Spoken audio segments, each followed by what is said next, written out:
Tudo bem. Tudo bem, senhor? Tudo bem.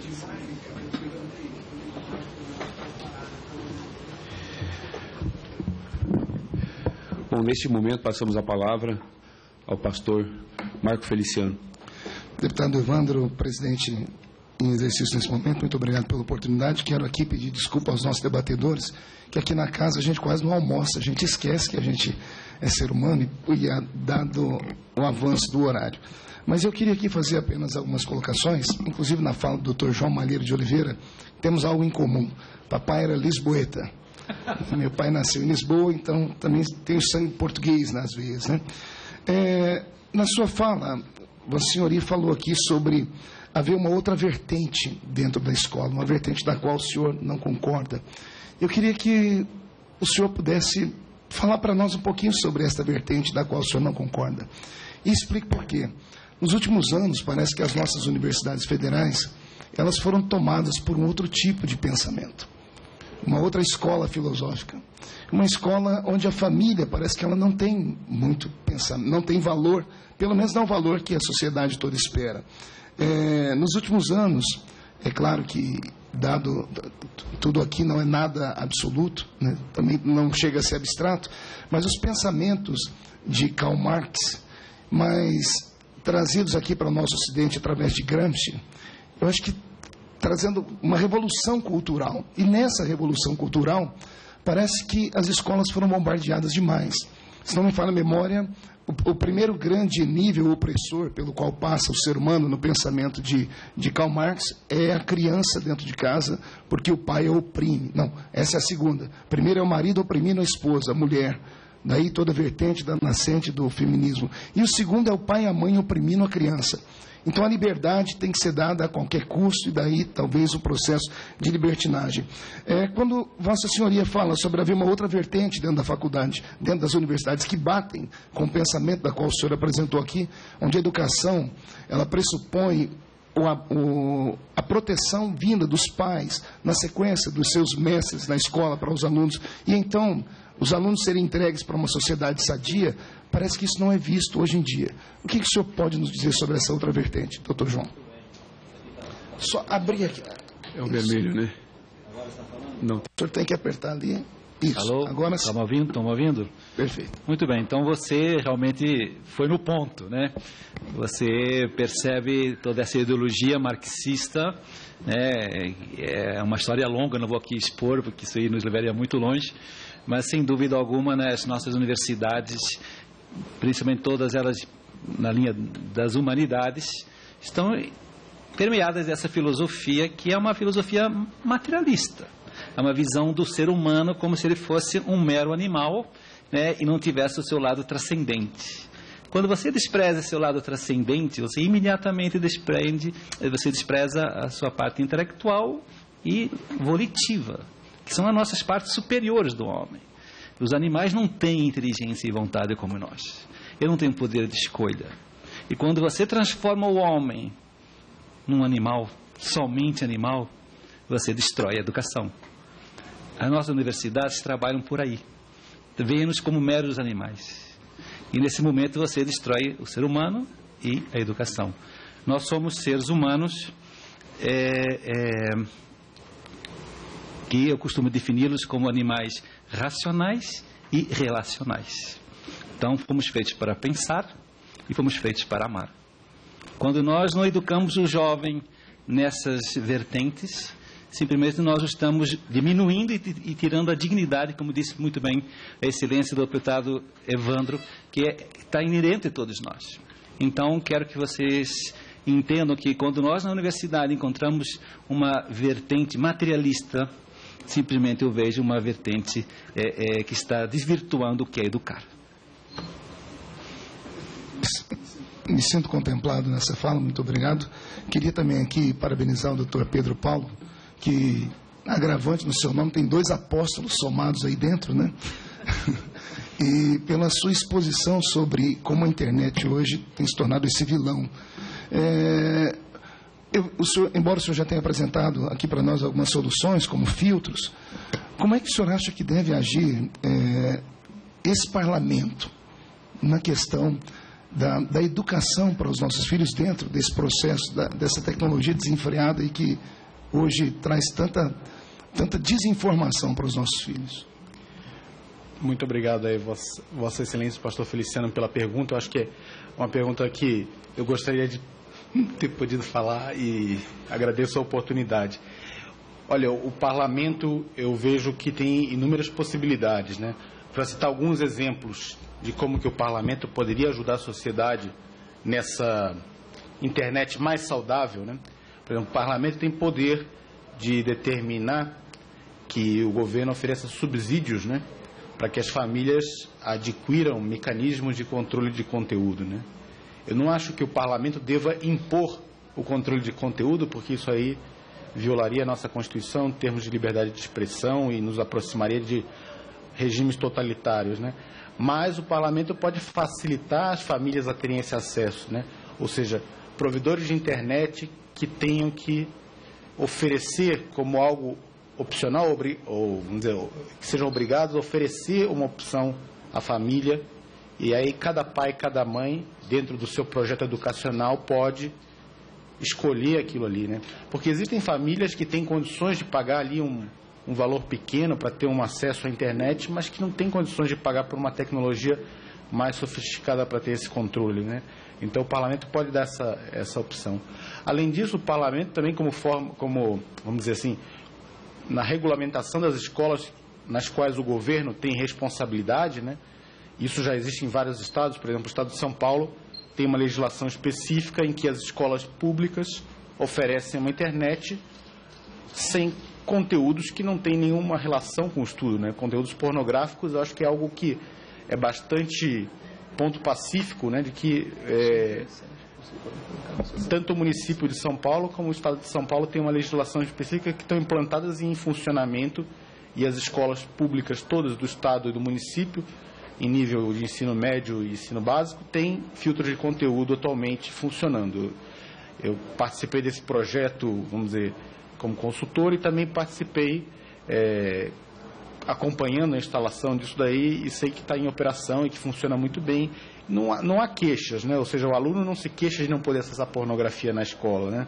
Ele não tem esse tipo de demanda, né? Por enquanto. E acho que é uma demanda que não viola, vamos dizer assim, a Suprema Corte Americana, quando definiu esse termo, e eu uso muito metáforas americanas, porque eu acho que ele tem um sistema legislativo, um sistema judicial bastante interessante.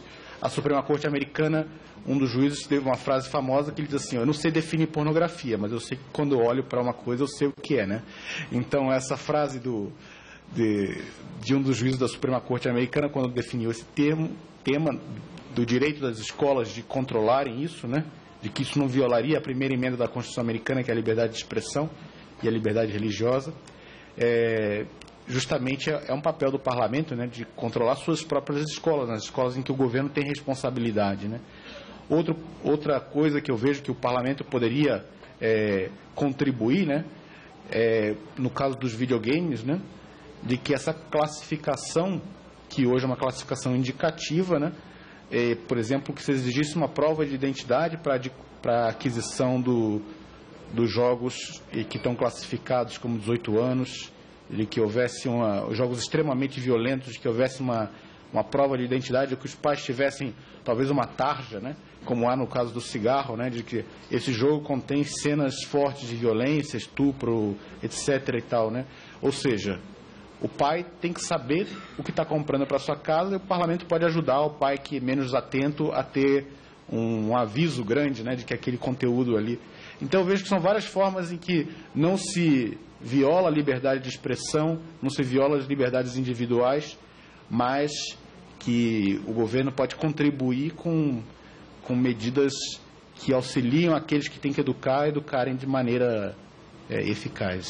Eu agradeço novamente de coração assim a pergunta, pastor Feliciano, Vossa Excelência, uma excelente pergunta, e agradeço muito aí a oportunidade.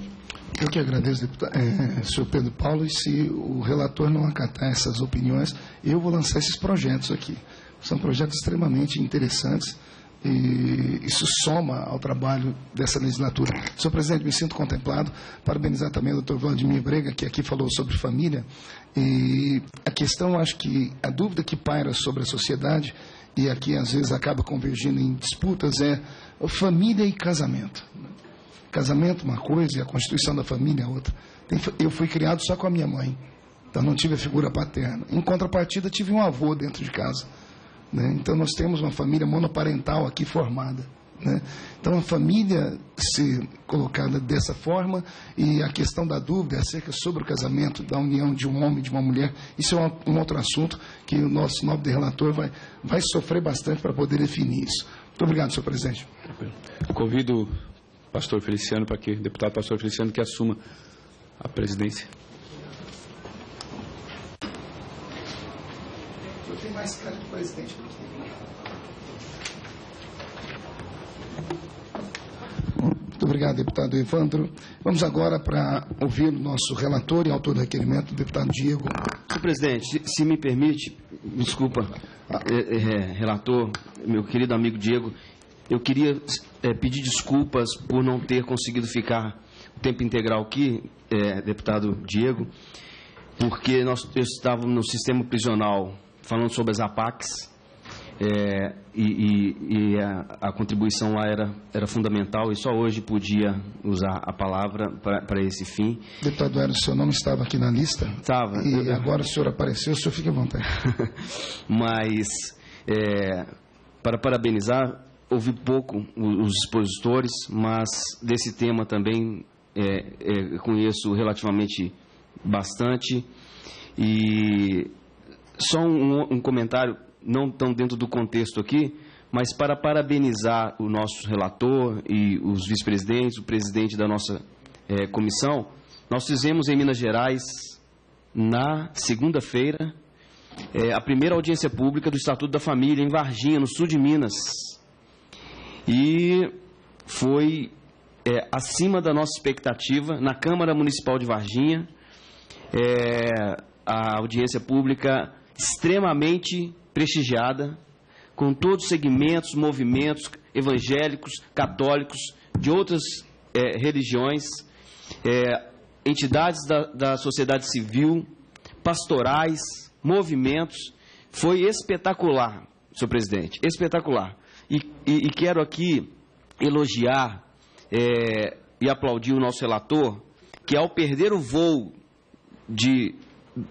do Paraná para Confins, eu já me preparava para conduzir aquela audiência pública, pois ele pegou o carro e viajou do Paraná até Varginha, dirigindo o próprio carro, para chegar a tempo de fazermos a audiência pública, que foi um grande sucesso. Então, parabéns, deputado Diego Garcia, que também é o propositor desse requerimento, que proporcionou esse importante encontro. E parabéns pela forma coerente, aberta e séria e responsável com a qual vocês estão conduzindo os trabalhos desta importante comissão. É uma honra para mim fazer parte dessa comissão e quero, sempre que possível, estar mais presente. Não é? O conflito das comissões nos impedem de fazer tudo da melhor forma que eu gostaria. Mas essa é basicamente a minha colocação, senhor presidente. Deputado Hélio, eu queria informar que toda a audiência é gravada e os deputados que quiserem adquirir as falas dos debatedores, como eu vou fazer, para depois estudar e ouvir com mais apreço, porque aqui é tudo muito rápido, está à disposição na Câmara dos Deputados. Basta só os assessores dos gabinetes pedirem e enviarem aos seus deputados. Com a palavra, o relator do projeto, o deputado Diego Garcia. Senhor presidente, senhores expositores, meus amigos parlamentares, colegas de casa, gostaria de agradecer as palavras por Vossa Excelência, já dirigida à minha pessoa, e mais de dar os créditos também da realização dessa audiência pública aos parlamentares. A ideia surgiu a partir de uma outra audiência pública que aqui tivemos, como já citei o nome do deputado Alfredo Kaifer, e assim como o nome de outros parlamentares que estavam aqui presentes e fizeram inúmeras sugestões, também atendendo a sugestão da população, que queria ouvir sobre o tema laicidade do Estado, então onde fiz o convite ao promotor Vladimir para que estivesse aqui conosco, e agradecer os demais expositores também que contribuíram ricamente para a contribuição do nosso trabalho e para o meu parecer, que irei apresentar em breve. Eu ouvi atentamente a todos, confesso que à medida que as audiências vão acontecendo, a nossa missão ela vai aumentando, o corpo ao qual o autor do projeto que esteve aqui presente citou, vai sendo dado a ideia inicial proposta pelo autor do projeto. Então, uma cara nova, o Estatuto da Família vai ganhando e vai se fortalecendo.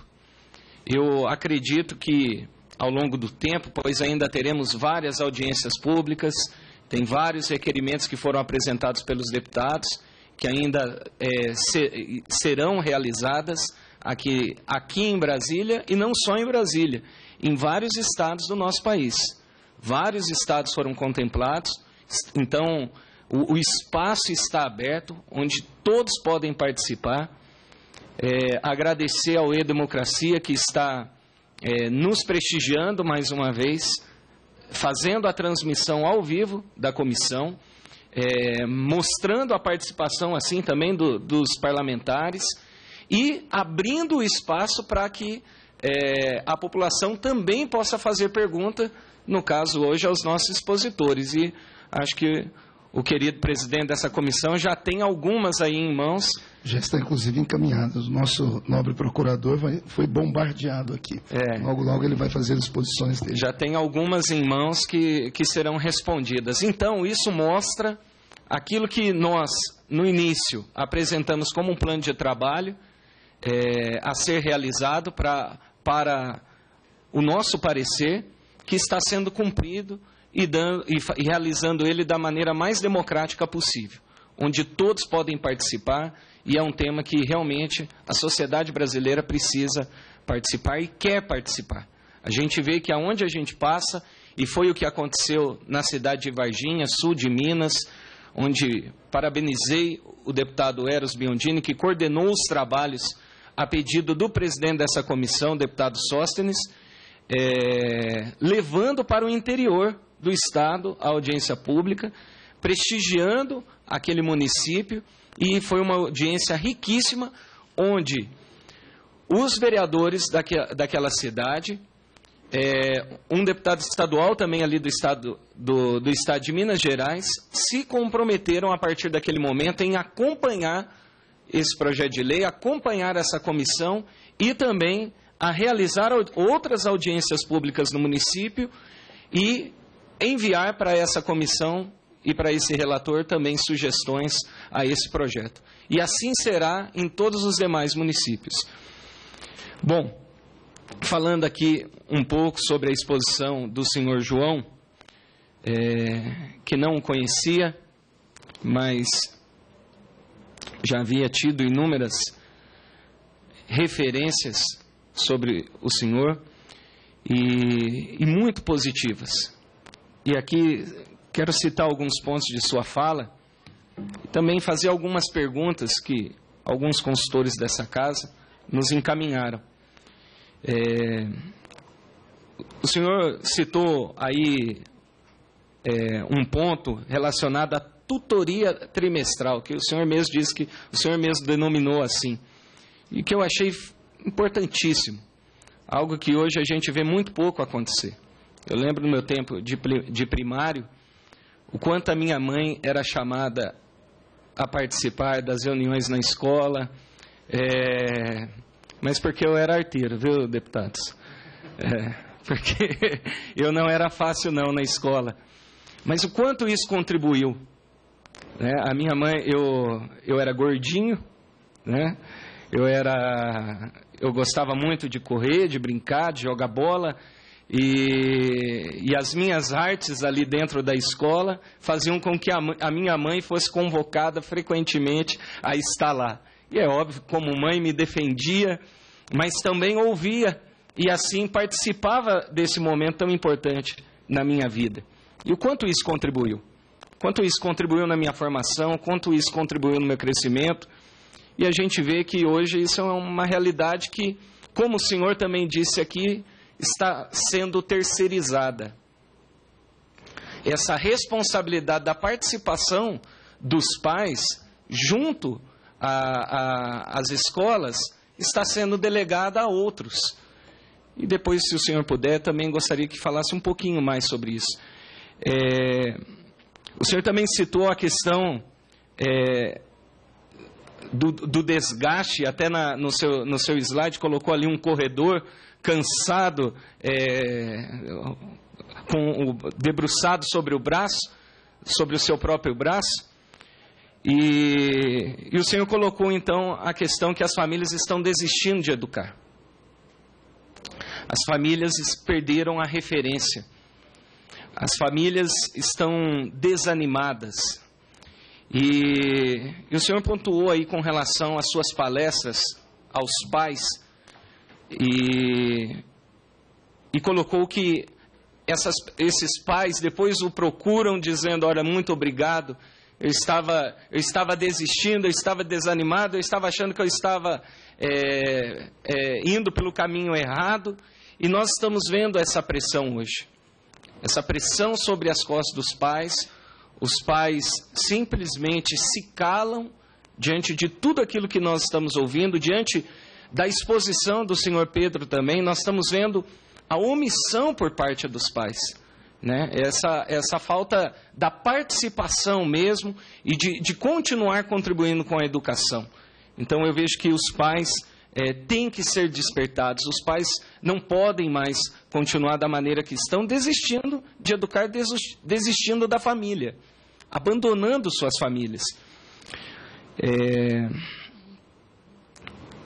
O senhor também colocou sobre a questão de formar, sobre a prioridade na questão da formação também dos pais. Nós estamos muito preocupados com a formação dos filhos e estamos esquecendo de formar os pais, né? E eles assim também, esse também é a causa, é um motivo deles não terem essa segurança, deles não terem essa firmeza nas suas exposições, nas suas colocações, em ter esse diálogo junto da sua própria família. Diante de tudo que o senhor expôs, eu queria dizer também que aquilo que citou do artigo 10 do Estatuto, nós com certeza continuaremos a debater esse artigo. Achei muito positiva a sua sugestão, achei muito positiva, então digo que nós o procuraremos ainda outras vezes para que a gente possa tentar melhorar esse texto. Mas achei positiva, pois o senhor deu uma forma, uma solução, para que esse trabalho seja realmente aplicado dentro das nossas escolas. E uma maneira clara, transparente, simples, e que realmente vai ter um efeito muito positivo, e que eu acho que é isso que o autor do projeto buscava quando apresentou esse artigo. As perguntas são as seguintes, senhor João. Como nós podemos viabilizar a participação dos pais no projeto pedagógico das escolas? Uma outra pergunta também feita a escola em tempo integral, ela tem sido defendida como uma solução para a melhoria do ensino. Como conciliar esse modelo com a convivência familiar? E uma terceira e última pergunta, para que o senhor possa responder. A escola é um espaço adequado para a discussão de valores morais? Então, gostaria que o senhor pudesse... Tá funcionando agora? Bom, fez essas 3 perguntas dos seus colaboradores e das pessoas presentes e me fez 4 anteriores. Eu vou tentar responder a todas de forma breve. Então, em relação à tutoria que me pergunta, tutoria trimestral, quero que saiba que esse instrumento, esse recurso que nós criamos, obviamente não é de origem pessoal, isso veio de outros países. Fui pesquisar educação em outros países e vi que isso é um recurso muito usado nos países europeus. Escolas perceberam a necessidade de que estudassem as causas da criança ter dificuldade em aprender. E muitas vezes as escolas se culpam, que elas são os culpados, porque talvez não esteja faltando um bom professor, talvez esteja faltando um material adequado, um quadro moderno, etc. E eles foram percebendo que muitas vezes a causa da criança não aprender nasce na família. Eu dou um exemplo prático. Uma família que não educa o filho a limitar a televisão e a internet, como muito bem disse aqui o Pedro Paulo, a criança que vê muita televisão em casa, ela vai ter dificuldade de aprender na escola.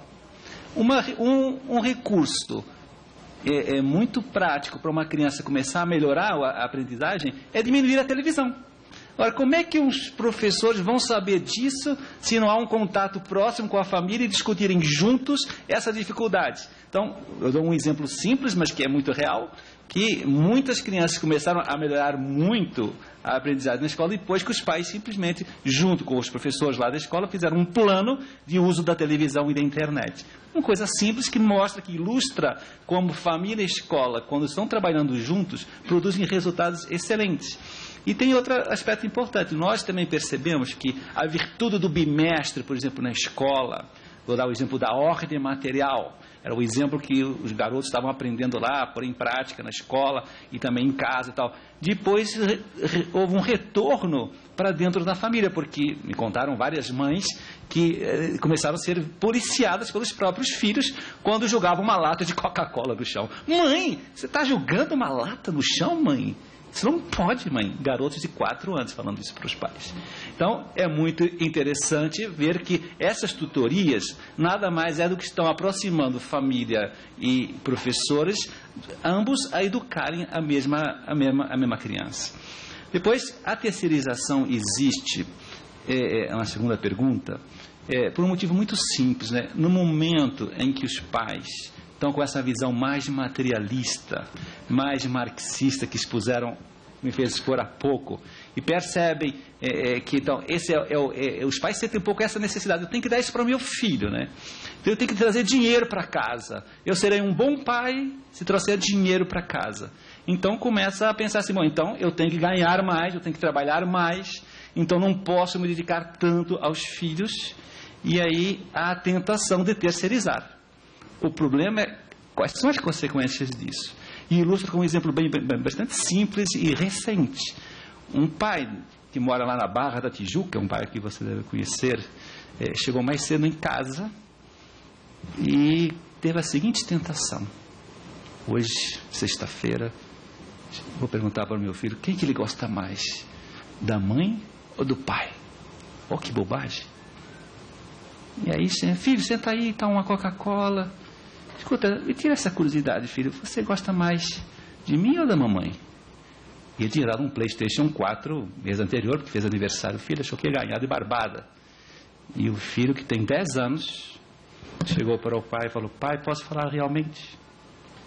Posso ser sincero? Eu gosto mesmo do Jorge, o jardineiro do Play. É ele que realmente me escuta comigo o Flamengo à tarde. É ele que me ajuda na lição de casa.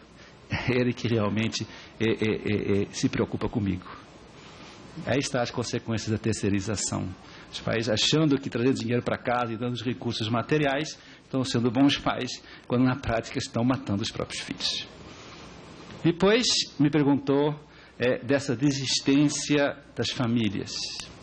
Efetivamente, elas desistem porque não sabem educar. É uma ciência educar. Os pais não foram preparados para ser pais. Quero saber aqui quem teve curso de pais. não sabem ser pais. E como as coisas são difíceis e diante da pressão de novos pais da sociedade, que é a internet, então é óbvio que, né, os pais sentem a pressão e não tendo os recursos intelectuais, desistem. Agora, é impressionante, eu dou muitas palestras, me sinto muito feliz dando palestras, como vocês percebem em mim, né? E eu entro no auditório e vejo aqueles pais assim desanimados que foram na palestra lá, talvez porque houve a carta de convite do colégio e tal, sentam lá, imagina, 200 pais, e é assim, sempre, eu começo a falar, em 15 minutos os pais ajeitam-se na cadeira. Isto é, eles ligam a lanterna da vibração educacional. Depois de meia hora de palestra, eles ficam na ponta do pé. E no final eles batem palmas, agradecem sinceramente a luz que eu levei para eles. Então, os pais hoje estão precisando de luz. Sem luz, eles estão às escuras e, obviamente, sentem dificuldade e desistem de educar. Então, eu penso que, aí já emendo com a primeira pergunta que me fizeram, né? Como fazer, então, essa participação dos pais no projeto político-pedagógico? Olha, justamente chamando-os para essa formação. Onde você chama e dá umas palestras atraentes, que são práticas, que você ensina o que ele tem que fazer com o filho, eles vêm à escola. Quando vem palestras sobre temas abstratos, temas não muito práticos, eles não vêm. E depois, eu penso que os pais, por outro lado, têm também a responsabilidade de acompanhar cada vez melhor, esse aprendizado do filho. E sim, quando percebem, pois um professor falando uma bobagem, os pais têm que ir lá na escola reclamar. Porque a primeira responsabilidade da educação é dos pais.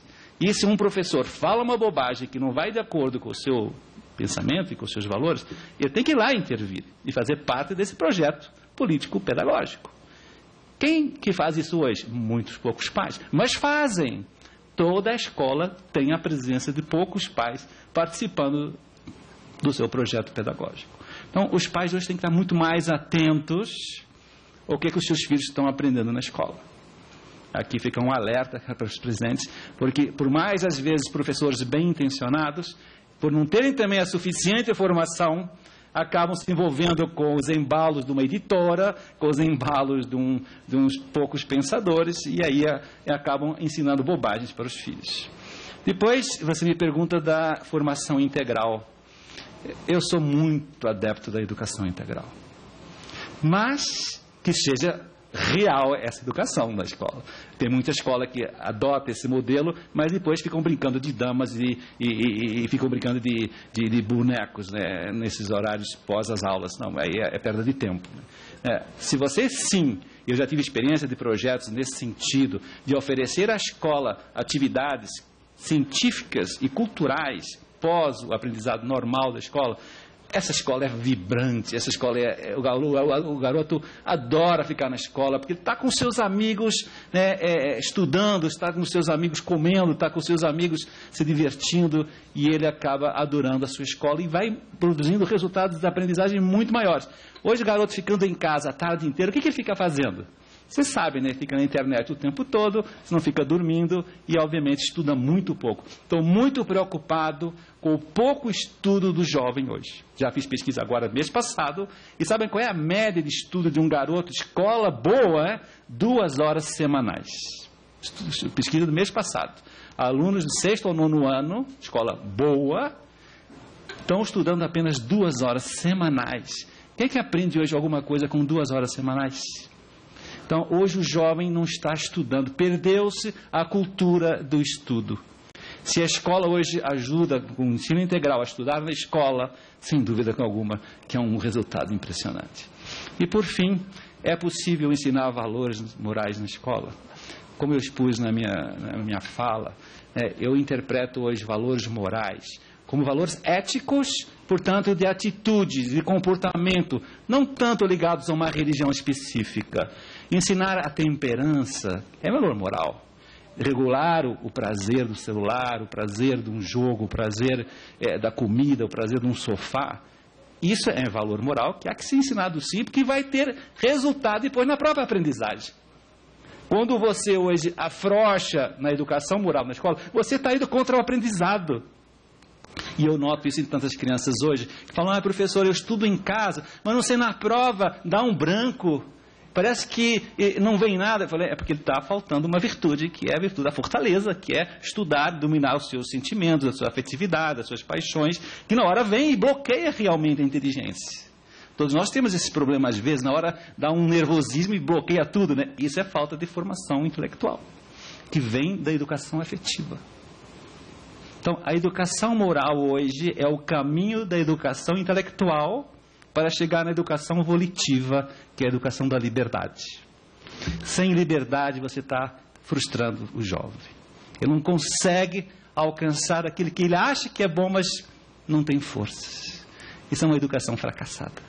Você está enganando os jovens. E é isso que eu noto cada vez mais. Jovens que sabem de muitas coisas, sabem até o que é o certo e errado, mas não têm forças para viver. Porque não ensinaram na família e depois também na escola. E depois as pessoas choram amargamente os frutos amargos de tudo isso. Espero que tenha respondido às suas indagações. Com certeza. Queria agradecer e antes de continuar, presidente, tem mais algumas perguntas para fazer, mas gostaria de passar a palavra para o nobre deputado Evandro Roman. Senhor presidente, obrigado, relator, deputado Diego. Eu nunca gostei do radicalismo, mas em alguns momentos da minha vida eu já me posicionei com a seguinte questão, que à medida, cada vez que eu vejo uma creche sendo construída, né, eu falo que à medida que você constrói uma creche, paralelo a isto, num futuro de 15, 20, 30 anos, pode construir na mesma proporção uma cadeia. Porque a partir do momento em que você terceiriza, e eu não tinha assistido sua fala, você terceiriza a educação, principalmente naquela fase da primeira infância, tá, que é a mais importante, e você terceiriza a uma creche, aquele período ao qual, por uma necessidade desse mundo contemporâneo, profissional do homem e da mulher, que saem de casa às 7 e pouco da manhã e retornam 21 horas, né, quer dizer, deixando a criança muitas vezes, com todo o respeito a muitas creches, mas alguns depósitos de criança, o que você vai esperar de um futuro de uma criança que vê o pai pela manhã, ou a mãe quando vê, e à noite também quando vê, porque muitas vezes acaba voltando dormindo e passa uma semana, 15 dias, 30, sem aquele afeto. Ela vai se criar uma pessoa fria, né, realmente em relação às suas ações. Então, eu tenho uma visão muito clara sobre isso. Quando eu vejo isso, não que não tenha que ter, eu não quero satanizar e dizer que todas as creches são, mas eu quero dizer que mudou. E esse mudar vai dar e está dando já consequências, principalmente de 20 anos para cá, 25 anos para cá, quando, né, veio essa ação de homens e mulheres partirem para as suas ações.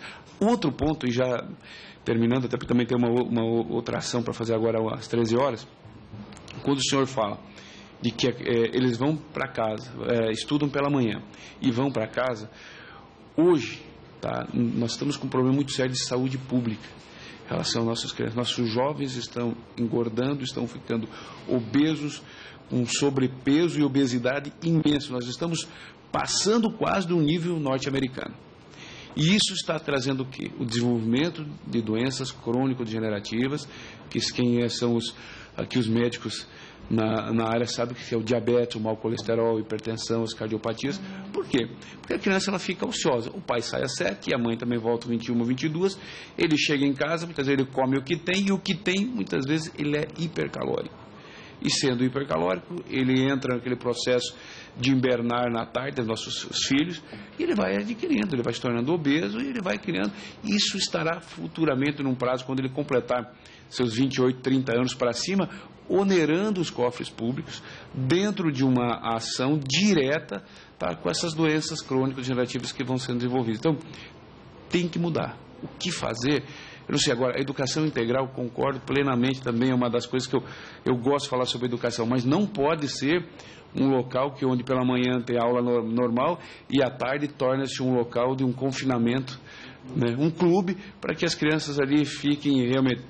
Tem que ter as ações realmente orientadas. Então, eu tenho várias preocupações nisso, que passa dessa terceirização já na primeira infância, que passa por esse processo já no segundo período, aí, que é a questão da saúde dessas crianças. Hoje nós estamos com índices que chegamos aos nossos jovens. Nós fizemos um estudo no estado do Paraná, um estudo científico muito bem trabalhado em parceria com a Universidade Estadual de Londrina, em que nós chegamos com índice de 48% com crianças aí com sobrepeso e obesidade. Então, um nível altíssimo. Nós estamos caminhando para uma geração doente. Então, agora, o que fazer? Onde buscarmos? Né? Então, eu acredito que numa linha dessa, de uma conscientização boa envolvendo a família, porque, encerrando já, eu nunca vi uma criança de 7, 8 anos ir para o supermercado e comprar os alimentos para levar para dentro de casa. Tá? Então, quem é o traficante desse alimento? Né? É o pai, é a mãe, é ele que leva esse alimento, porque ele não tem tempo de dar essa atenção e esse afeto, ele acaba indo e deixando o tempo, porque saciou a fome, né? Então isso acaba sendo um pouco forte, agressivo, mas talvez para impactar tem que ser dessa forma. Muito obrigado.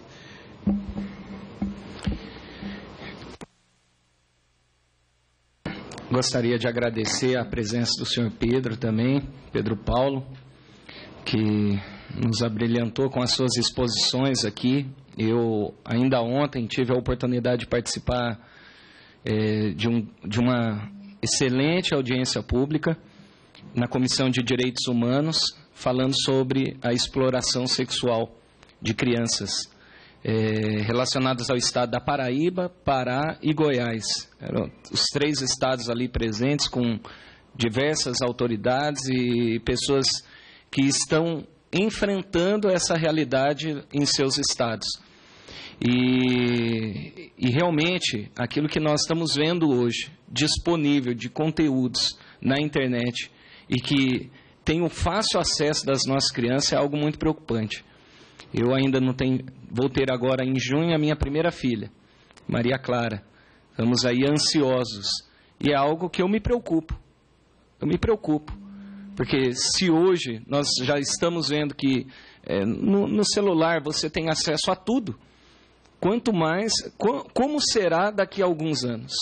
Né? Como isso estará daqui a alguns anos?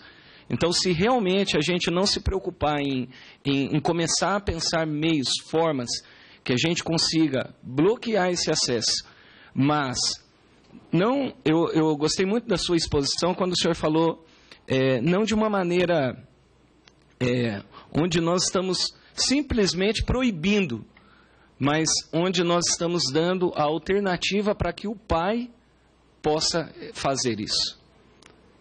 Para que o pai possa participar. Para que o pai possa ter um mecanismo onde ele vai conseguir sim monitorar o seu filho. Então, achei muito importante a sua exposição e gostaria de fazer uma pergunta. Da sua visão, quais as consequências que o senhor vê relacionadas à pornografia, que essas crianças hoje têm acesso através da internet, através dos sites? Quais as consequências que o senhor vê para a vida adulta? Quais as consequências? Qual é o futuro dessa criança?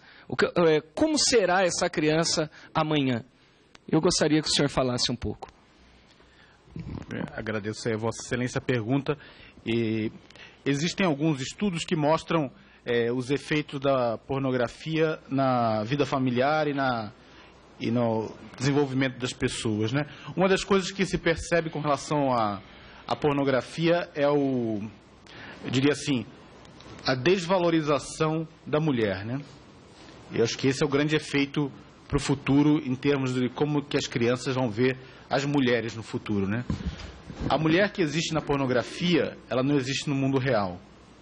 Ou seja, toda imagem pornográfica, todo apelo pornográfico, ele diz respeito a uma mulher que existe para satisfazer um homem, que ela existe, ela não tem nenhuma necessidade para ela existe num padrão de beleza que não existe na realidade, que ela executa atos que não existem na realidade, que ela é praticamente uma escrava do homem, né? Então, essa é a imagem que a pornografia vende.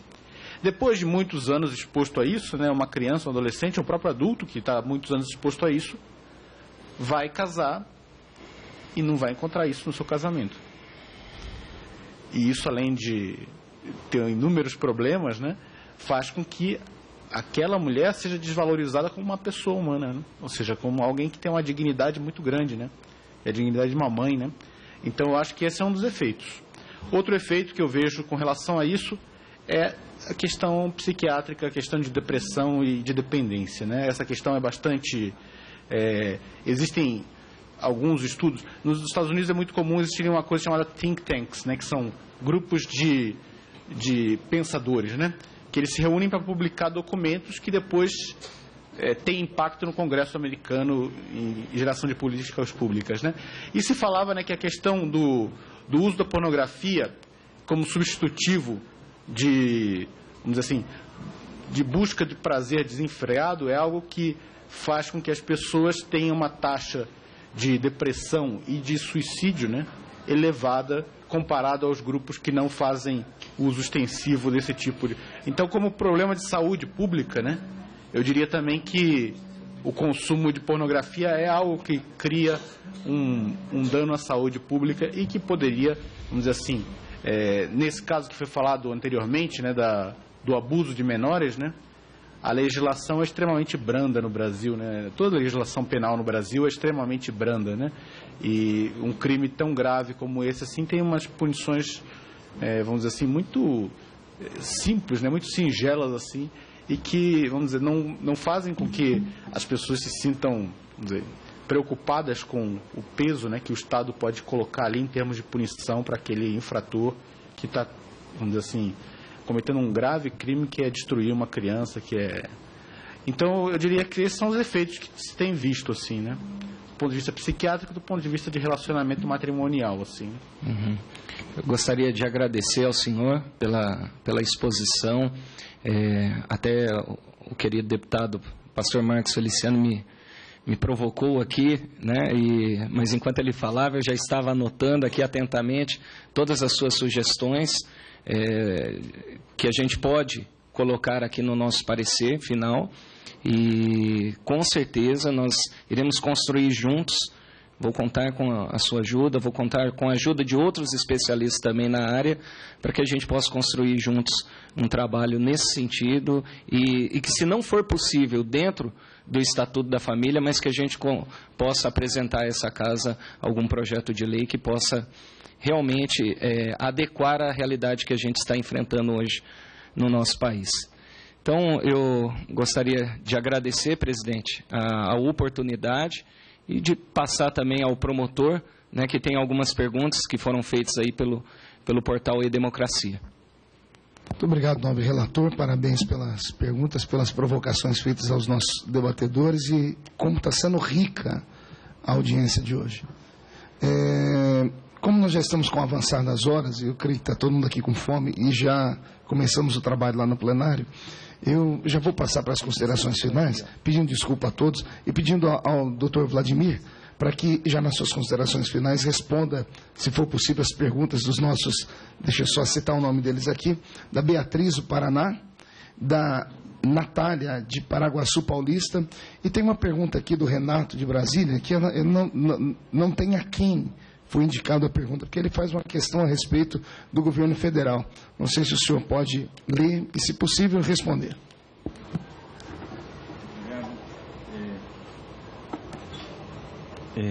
Vamos rapidamente então às perguntas, né? Beatriz do Paraná pergunta: muitos falam em proteger a família sobre um determinado ponto de vista exclusivamente do Estado laico. A definição de família, como está no Estatuto atualmente, faria com que o Estado deixasse de ser laico? A definição de família, como está no Estatuto, segue o que está escrito na Constituição, e que o Supremo deu uma outra interpretação. Então, talvez isso não seja tão problemático em relação ao conceito de Estado laico. Mas o grande problema é, talvez, esquecer que outras famílias existem. Até o deputado Evandro comentou que talvez o parlamento não queira discutir isso, e é verdadeiro. Ele demore para discutir porque não tem interesse, porque não tem a vontade nesse momento, e é legítimo do parlamento, o parlamento tem sua pauta, mas ele, de alguma forma, ignora realidades que estão acontecendo, fatos jurídicos que estão acontecendo e pessoas que ficam desprotegidas. Então, por isso que talvez seja importante trazer para o projeto esses excluídos para que eles também fiquem de alguma forma protegidos. Então a definição do Estado laico como está no Estatuto, a definição de família como está no Estatuto, talvez não ofenda o Estado laico, mas talvez ofenda outros valores, porque de alguma forma a Constituição deixa de cumprir o seu papel de proteger todas as pessoas de forma igual, da segurança jurídica às situações, porque tem muitas situações que acabam por não ter uma definição correta, as pessoas podem ficar com seus direitos desprotegidos e precisam buscar o Poder Judiciário. Mas o Poder Judiciário a gente sabe que é uma loteria. Alguns ganham, outros perdem. Então, se isso fosse definido, de alguma forma, a situação dessas pessoas já estaria protegida. Mas reconheço que, realmente, muitas vezes o Poder Legislativo espera até a coisa madurar, né, podemos dizer assim, até porque madurando eu posso definir depois de uma forma mais correta. E a outra questão, na verdade, diz que, como o preâmbulo traz a fala de Deus, se isso não implicaria que o Brasil não é um Estado laico. Não, o fato de o preâmbulo invocar Deus é uma tradição, todas as constituições brasileiras, com exceção da de 1891, invocaram Deus, mas é algo mais relacionado à tradição do que definição de como o Estado brasileiro é. Agora, a única consequência é de que, quando invoca Deus, demonstra que o Estado brasileiro não é um Estado contrário à religião. Na verdade, é um valor que está estatuído lá no preâmbulo e é um valor que deve informar as interpretações, a construção da legislação. Então, ninguém aqui vai fazer uma legislação contra as religiões. E, por fim, a última pergunta que o deputado passou: qual a explicação para o governo federal insistir em publicidade de combate à AIDS que incentivam promiscuidade sexual em vez de fomentar outros valores, como abstinência, fidelidade e exame de sangue antes de iniciar as relações? Acho que talvez os colegas pudessem falar. Pedro Paulo. Eu acho que o governo federal, pelo menos nos últimos anos, na sua campanha contra a AIDS, não tem sido muito feliz do ponto de vista do que é mais eficaz em termos de saúde pública, né? No partir do momento, eu conto uma história que eu participei pessoalmente, vamos dizer, numa atividade que organizamos no estado de Roraima com relação à saúde pública, né? Naquele estado havia uma senhora que estava morrendo de AIDS e ela tinha tido contato com mais de 10% da população do município, né? E então tínhamos alguns kits de teste, né? Não existia médico naquela cidade, nunca foi um médico naquela cidade, éramos os primeiros que estávamos ali. Tínhamos alguns kits, começamos a rodar alguns testes, né, para ver o tamanho da epidemia. Rapidamente, o secretário de saúde do município, que infelizmente, vamos dizer assim, não tinha nem conhecimento assim de leitura básica, né, ele estava ocupando um cargo de secretaria de saúde, ele chegou com uma caixa de preservativos, né? Eu falei para ele: olha, o que eu faço com isso? Tem 50 aqui. Eu falo para o pessoal dividir. O que eu faço? O que eu faço com isso daqui, né? Falo: pessoal, olha só, tem uma aqui para cada um aqui e pronto, né? Isso resolveu o problema de saúde, né? Dividam entre vocês, né? Não existe isso, né? Isso não é uma coisa responsável, né? Você não vai conseguir dar preservativos para a população inteira, né? Você não vai conseguir dar toneladas, e tem gente que não vai utilizar. Então, esse tipo de abordagem é um tipo de abordagem que não parece ser a mais inteligente do ponto de vista de saúde pública. Essa é a minha opinião, assim. E eu acho que é a mais fácil de fazer, porque é só fazer uma propaganda, distribuir alguns preservativos, faz uma despesa ali e resolve o seu compromisso de fazer uma propaganda. Mas eu acho que não é mais inteligente. O governo precisaria pensar, usar aí os recursos que tem para chegar a uma solução mais eficaz do ponto de vista de saúde pública.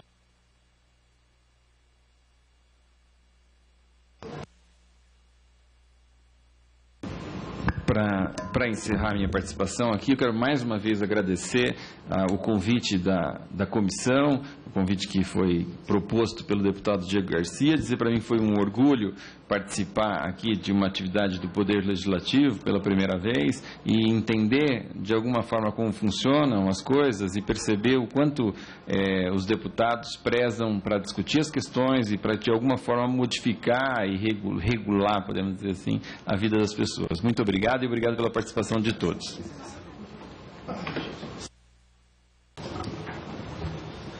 Muito obrigado, Senhor Vladimir Brega, peço desculpas porque eu estou aqui desde que começou e não consegui colocar presença ainda.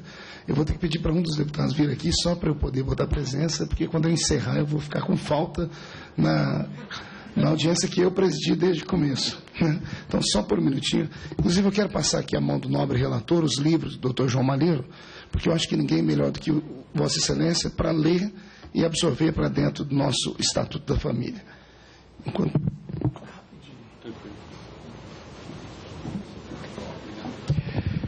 Se alguém tiver alguma colocação a fazer ainda, alguma situação, aguardamos. Oi? Os participantes? Fique à vontade. Aguardamos então o nosso ilustre presidente. Vou retornar. Já. Mas está ótimo então. Por favor, reassumindo.